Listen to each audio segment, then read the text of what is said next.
Salutations à tous, c'est le frère Mota Mwanidi. Et aujourd'hui, encore une fois, dans cette exhortation, on va aller dans Bible, Kalatambale, la Bible authentique, la seule Bible sans erreur ni contradiction.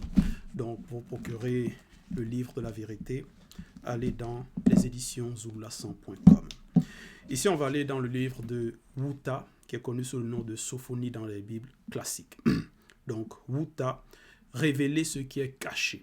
Donc, il va révéler des mystères, des choses cachées.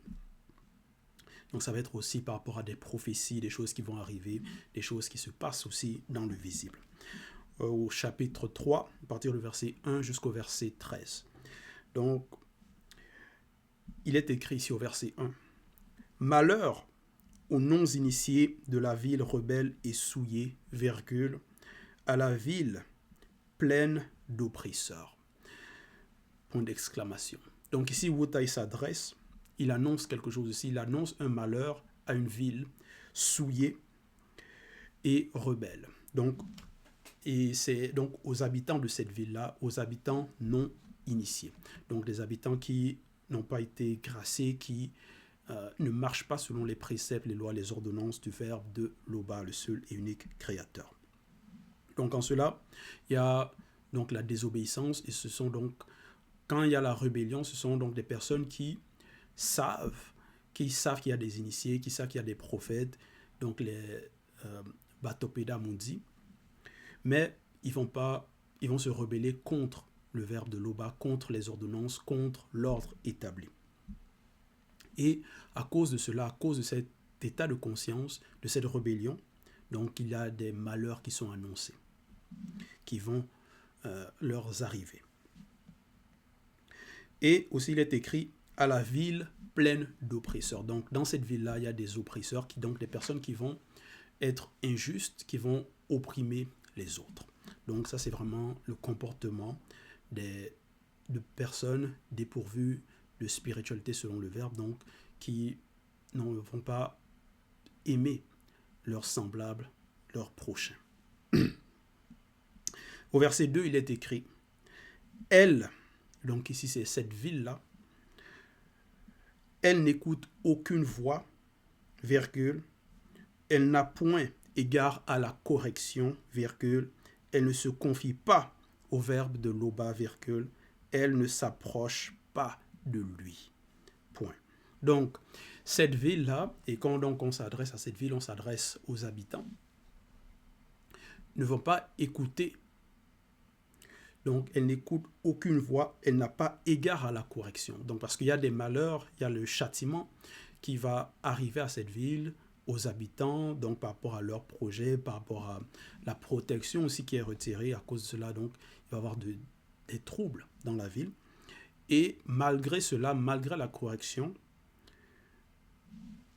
les habitants non initiés ne vont pas se repentir, ne vont pas revenir, ne vont pas se mettre droit. Ça va être comme un enfant qu'on châtie, qui désobéit, et donc on lui donne la correction, mais il persiste néanmoins, malgré la correction, dans ses mauvaises habitudes, dans ses mauvaises actions. Et aussi il est écrit donc, elle ne se confie pas au verbe de Loba, parce qu'il faut se confier au verbe de Loba s'il y a peut-être des malheurs, il y a la protection est retirée, donc il faut se confier au verbe de Loba. Que ce soit dans la détresse ou même dans la joie aussi. Donc dans tout ce qu'on fait, il faut se confier au verbe de Loba. Mais ici, ces habitants sont rebelles et ne s'approchent pas du verbe de Loba. Et néanmoins, il y a des prophètes qui sont là, qui enseignent. Il y a les initiés qui sont là aussi, qui partagent donc les ordonnances, les préceptes, comment l'homme doit se comporter. Au verset 3, il est écrit « Ces chefs, au milieu d'elles, sont possédés par des démons lions rugissants. » Point virgule. Donc, là, Wuta, parce qu'il s'est adressé aux non-initiés, c'est-à-dire à cette ville-là, aux habitants non-initiés de cette ville-là aussi, et il déplore leur état de conscience, leur façon d'agir. Et maintenant, il va entrer en profondeur aussi par rapport à ce qui est caché, c'est-à-dire les esprits qui sont derrière ces personnes-là, derrière les habitants, derrière ceux qui vont être aussi à la tête du peuple, c'est-à-dire ceux qui vont avoir des postes élevés, ceux qui vont être influents aussi par rapport à dans la ville, par rapport à la société. Donc, les chefs. Donc ici, il dit, ces chefs au milieu d'elle, donc là, ce sont des chefs, mais ils sont non initiés, ces chefs au milieu d'elle sont possédés par des démons lions rugissants. Point virgule. Donc voici les esprits qui se cachent derrière ceux qui sont à la tête du peuple. Ces juges sont possédés par des démons loups du soir qui ne gardent rien pour le matin. Point. Parce que dans une ville, parfois les habitants vont suivre certaines personnes dans la société, vont écouter certaines personnes, mais ne vont pas réellement comprendre ou connaître quels sont les esprits qui animent ces personnes-là, qui sont à leur tête ou qui veulent leur influencer, qui veulent leur diriger. Au lieu d'écouter les initiés, ceux qui sont mandatés, les prophètes, ils vont se tourner vers des personnes dépourvues de sens, dépourvues de spiritualité, des personnes qui sont possédées, qui sont animées d'esprits impurs. Verset 4, il est écrit « Ces faux prophètes sont téméraires, virgule. » Parce qu'il y a néanmoins ceux qui vont se faire passer pour des prophètes et vont dire, écoutez, parce que les prophètes, ce sont ceux qui vont parler de la part de l'esprit. Donc ils vont dire que, bon, ils ont eu des visions, un esprit leur a dit ceci, d'autres, certains faux prophètes, donc, ils vont dire que non, Moutat est dit, donc celui qui les intronise a dit ceci, leur a parlé, leur a envoyé des visions, ainsi de suite. Donc, ils vont se faire passer pour des prophètes, des personnes mandatées, qu'ils ont des habiletés ou des facultés spirituelles, mais ce sont des faux. Donc, c'est la fraude. Ce sont des menteurs. Ces faux prophètes sont téméraires. Donc, ils sont téméraires dans leur fausseté parce qu'ils égarent le peuple. Donc, ils sont téméraires dans leurs mauvaises actions. Ces faux prophètes sont téméraires, virgule. Infidèles, point virgule. Ces prêtres profanent les choses saintes, virgule, violent la loi, point. Normalement, le peuple non initié devrait prêter attention aux agissements de ces chefs-là, de ces juges, ceux qui vont se dire juges, de ceux qui vont se dire prophètes. Analyser leur comportement, leur façon d'agir, leurs actions, pour voir si est-ce que vraiment ce sont de bonnes personnes. Est-ce que c'est réellement des personnes qui sont établies par le grand ordre des choses? Est-ce que ce sont des personnes qu'on doit écouter? Est-ce que ces prêtres-là qu'on écoute, on doit leur accorder l'attention? Il y en a, malgré les preuves, malgré les mauvaises actions des prêtres corrompus, des mauvaises personnes, des faux prophètes, donc des personnes qui ont été prophètes, malgré leurs mauvaises actions, leurs mensonges, certains ils vont prédire des choses qui arriveront, ils vont essayer de prédire l'avenir. Cela n'arrive pas, ils vont dire non, soi-disant c'est Dieu qui m'a dit que cela va arriver. Ça n'arrive pas, mais des personnes ne vont pas, après ces preuves-là, ne vont pas cesser d'écouter ces personnes. Donc ils vont toujours continuer à suivre ces personnes-là. Alors que ce sont des personnes qui vont profaner des choses saintes. Voilà. Un exemple flagrant dans cette réalité du visible, dans cette époque, c'est par rapport à ce qui se passe au Vatican, ceux qui vont se dire prêtres là-bas, mais on sait que ce sont des personnes corrompues, ce sont des personnes fausses qui ne sont pas mandatées. Et on sait par rapport à ce qui se passe, ce qu'ils font avec les enfants, et ainsi de suite. Donc ce sont des menteurs, ce sont des pervers. Et donc ils vont profaner des choses saintes, ils vont violer la loi, les lois morales, les lois spirituelles. Ils vont violer cela. Et néanmoins, des personnes vont néanmoins aduler ces personnes, vont néanmoins suivre le pape, alors que son organisation, même le Vatican, tout ça là, ce sont des abominations. Face à tout cela, normalement, toute personne sensée, après avoir écouté, entendu ce qui se passe là-bas, devrait couper tout lien avec ces fausses églises, ces assemblées religieuses, les papes, tout ça là. Devrait couper tout lien. Mais, parce que ce sont des idolâtres, ils persistent là-dedans. Parce qu'eux-mêmes, ils sont fausses. Donc, ils vont aimer les menteurs, ils vont aimer des personnes fausses, des personnes corrompues.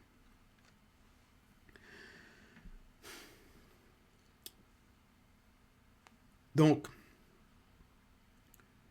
ici, Wutaï dénonce tout cela. Parce que ce qui est, c'est ce qui a été. Donc, ce qui se passe, c'est à cette ville, par rapport à malheur ou non initiés à la ville rebelle et souillée.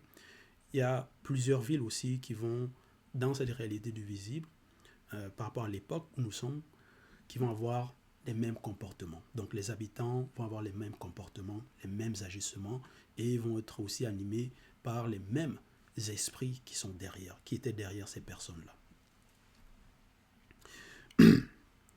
Au verset 5, il est écrit « Le verbe de Loba est juste au milieu d'elle, virgule, il ne commet point d'iniquité. » Point. Donc le verbe de Loba est juste dans toutes les circonstances. Malgré le fait qu'il y a des prêtres corrompus, il y a des faux prophètes, il y a des chefs qui sont mauvais, le verbe de Loba ne change pas. Le verbe de Loba est juste. Donc applique la justice, manifeste la justice. Et c'est au travers, c'est-à-dire le verbe de Loba parle au travers donc les entités, et les entités s'adressent au travers les Batopédamonti, donc les prophètes, et aussi par les initiés. Donc c'est les initiés, les prophètes, c'est la justice, ceux qui vont dire les lois, les ordonnances, même par rapport aux paroles, les livres, les rouleaux de Kalatambale, c'est la justice, c'est la droiture, c'est l'équité. Donc, au milieu de cette ville-là, néanmoins, il y a la justice, néanmoins, il y a cette lumière-là qui brille, qui les appelle à changer de comportement. Et donc, comme je dis, c'est au travers les initiés, au travers les prophètes. Comme à cette époque, on voit le désordre dans le visible, il y a des villes corrompues, des personnes corrompues, la politique, tout ça là, les faux prêtres, des fausses personnes qui vont se dire être hommes de Dieu, mais derrière, ce sont des personnes qui commettent des abominations. Et au milieu de tout cela, le verbe de Loba est juste.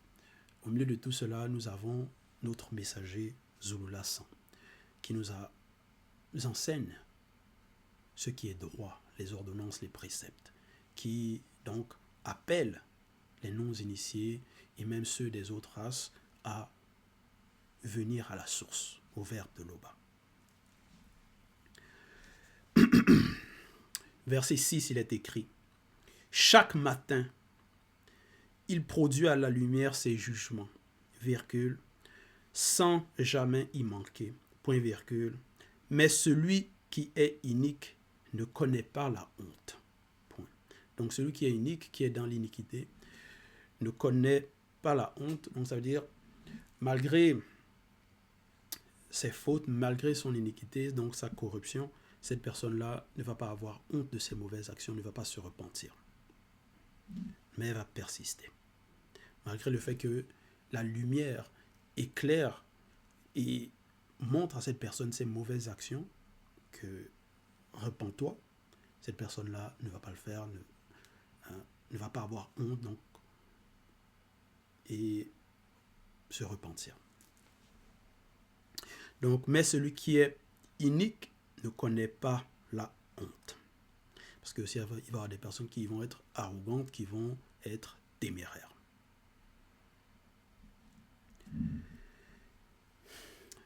Verset 7. Mundima Bekoki s'est dit, donc c'est l'entité des châtiments en charge du domaine de la nature, va exterminer spirituellement l'influence des peuples non initiés. Point virgule. Leurs tours seront détruites.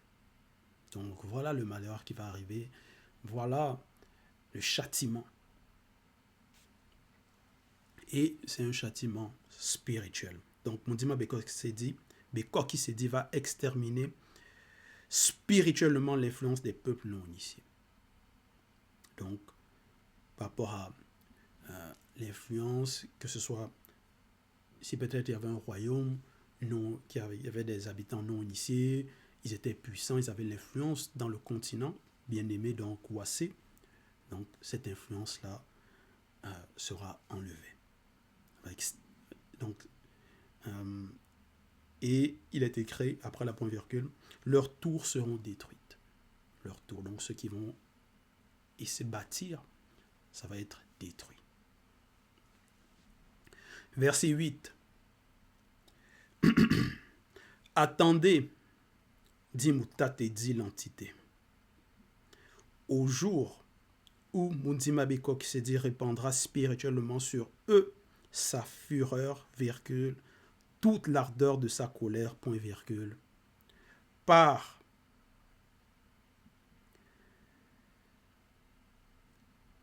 car par le feu de sa colère, tous trembleront. Donc, verset 8. Attendez, dit Moutat et dit l'entité, au jour où Mundima Bekoki s'est dit répandra spirituellement sur eux sa fureur, virgule, toute l'ardeur de sa colère, point virgule, car par le feu de sa colère, tous trembleront. Point. Verset 9. Alors, le verbe de l'Oba donnera spirituellement au peuple non initié gracié des lèvres pures, virgule, afin qu'ils invoquent tous le nom de l'Oba pour servir l'Oba d'un commun accord. Point.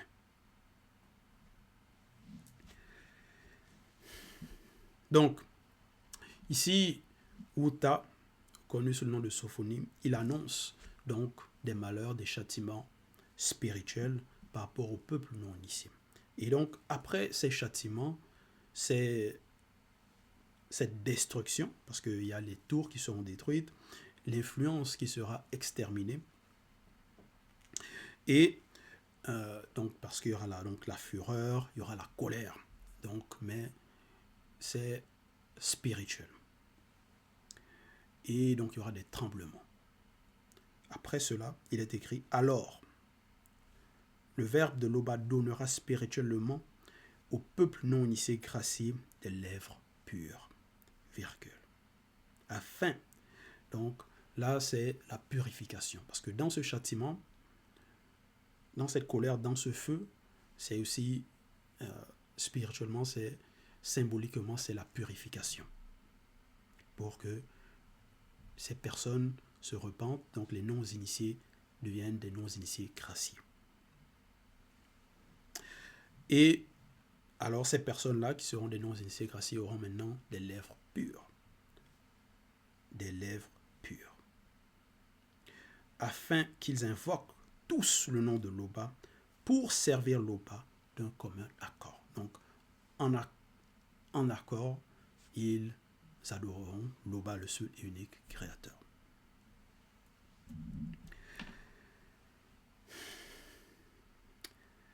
Verset 10, il est écrit « D'au-delà des fleuves et des limites de Ouassé, les adorateurs non initiés, graciés, jadis dispersés, virgule, reviendront à la source et adoreront spirituellement Tété, entre parenthèses, Père, en étant guidés par son maudit, entre parenthèses, esprit, et selon la vérité dans leur esprit. Point. Donc, là où il annonce, par rapport à le retour des non-initiés graciés. Donc ceux qui ont subi, c'est-à-dire ceux qui ont été dispersés, ils vont revenir à la source pour adorer l'Oba. Verset 11. En ce jour-là, virgule, tu n'auras plus à avoir honte de toutes tes actions par lesquelles tu as péché contre la loi du verbe de l'Oba. Point virgule. Car alors, Moudima Beko qui s'est dit ôtera spirituellement du milieu de toi ceux qui triomphaient avec arrogance, virgule, et tu ne t'en orgueilleras plus. Point.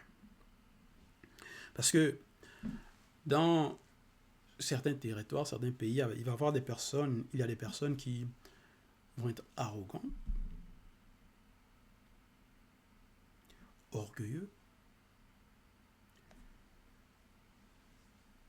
et qui désobéissent, qui sont contre le verbe, donc qui pêchent, mais malgré cela, ils persévèrent dans leurs mauvaises actions et ils influencent les autres aussi. Et donc, en ce jour-là, où Taïl annonce que ces personnes-là seront ôtées spirituellement du milieu, donc du peuple, du milieu des non-initiés graciés.